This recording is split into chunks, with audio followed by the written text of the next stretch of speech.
saya Raisa Hadiman, psikolog klinis dan perkembangan dari anak sampai remaja.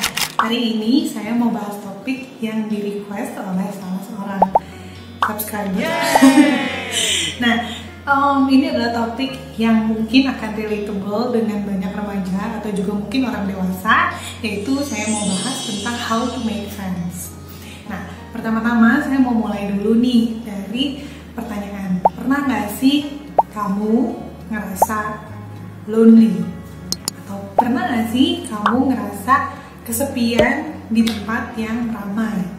Nah, feeling lonely ini adalah sesuatu perasaan yang seringkali dialami dan biasanya sih memang tidak terbatas pada usia tertentu. Tapi remaja-remaja banyak nih yang mengalami hal ini. Nah, biasanya ketika ada remaja-remaja yang datang dan bilang bahwa dia ngerasa kesepian, dia ngerasa hidupnya empty, kosong, dan lain sebagainya, yang paling pertama saya tanya adalah terkait dengan apakah kamu punya teman? Atau yang kedua, apakah kamu punya support system? Apa itu support system? Support system adalah kumpulan orang atau setidaknya beberapa orang atau satu orang pun nggak apa-apa yang memungkinkan jadi tempat bagi kita untuk saling mendukung.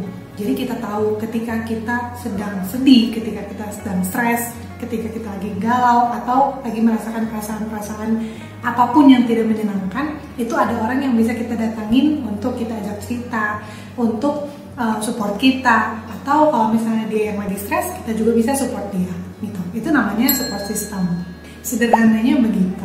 Tapi ternyata tidak semua orang atau banyak orang yang tidak punya support system, atau bisa dibilang tidak semua orang punya teman.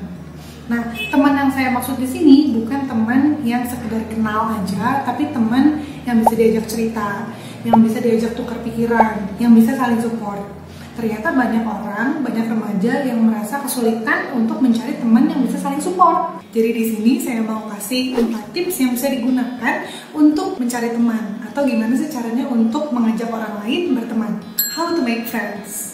Yang pertama adalah perluas pengetahuan. Kenapa? Karena ketika kita berteman dengan orang lain, yang kita lakukan adalah mengobrol. Mengobrolnya tentang apa? Semakin luas pengetahuan yang kita punya, maka semakin besar juga kemungkinan untuk kita bisa berteman dengan banyak orang. Kalau misalnya pengetahuan kita cuma terbatas pada hal yang itu saja, pasti jadinya agak terbatas juga nih orang-orang yang bisa kita jadikan teman. Karena yang bisa kita ajak ngobrol jadinya terbatas juga. Jadi apa salahnya kalau kita perluas pengetahuan, bisa dengan baca buku, nonton film, atau apapun yang penting bisa memperluas pengetahuan. Yang berikutnya adalah kita bisa dengan memulai duluan mendekati orang lain. Terus ada yang bilang juga nih ke saya, tapi saya tuh orangnya malu, saya tuh orangnya introvert, saya tuh orangnya susah kalau harus ketemu dengan orang baru, apalagi kalau harus ngajak kenalan duluan. Betul, beberapa orang memang kesulitan kalau harus mulai interaksi duluan. Oke deh, kalau misalnya memang kesulitan untuk mulai interaksi duluan, kamu bisa mulai dengan kamu setidaknya pasang gestur dan ekspresi ramah dulu.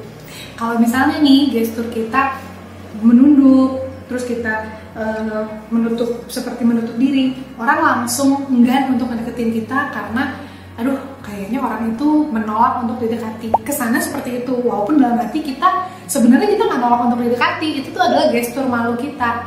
Betul, tapi banyak orang yang jadi menyalahartikan hal itu sebagai gestur nggak mau dideketin gitu. Makanya kita bisa pasang gestur terbuka, posisinya seperti ini, kemudian jangan lupa senyum. Tunjukkan kalau kita orang yang ramah dan yuk boleh kok saya terbuka kalau ada yang mau mendekati dan menjadikan saya teman. Selanjutnya, tips yang ketiga. Nah, mungkin ini bermanfaat untuk memaintain hubungan pertemanan.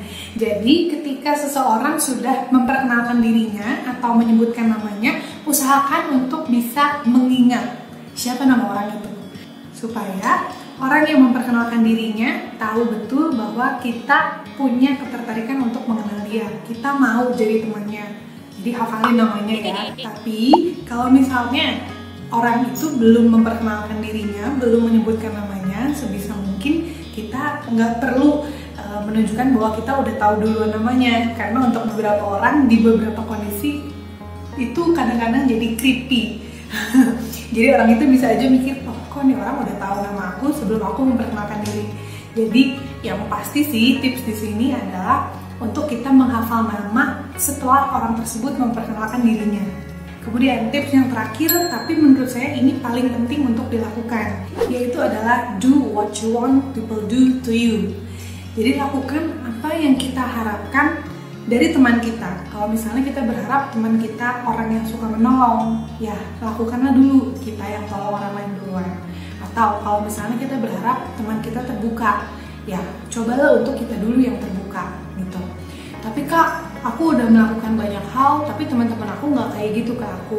Ya, kita nggak bisa ngontrol orang lain. Yang bisa kita lakukan adalah mulai dulu dari diri kita sendiri. Oke deh, mudah-mudahan video kali ini bermanfaat untuk kamu yang sedang berusaha mencari teman atau yang sedang merasa kesepian dan lain-lain. Mudah-mudahan bisa sedikit membantu untuk diterapkan supaya kedepannya bisa punya teman yang lebih klop dan punya support system. Oke deh, kalau gitu sampai ketemu lagi di video-video berikutnya. Untuk yang senang dengan channel ini, jangan lupa di subscribe supaya lebih semangat di videonya. Dan jangan lupa juga di like, di komen, dan share ke siapapun yang kamu rasa perlu menonton video ini. Oke deh, sampai ketemu lagi. Dadah.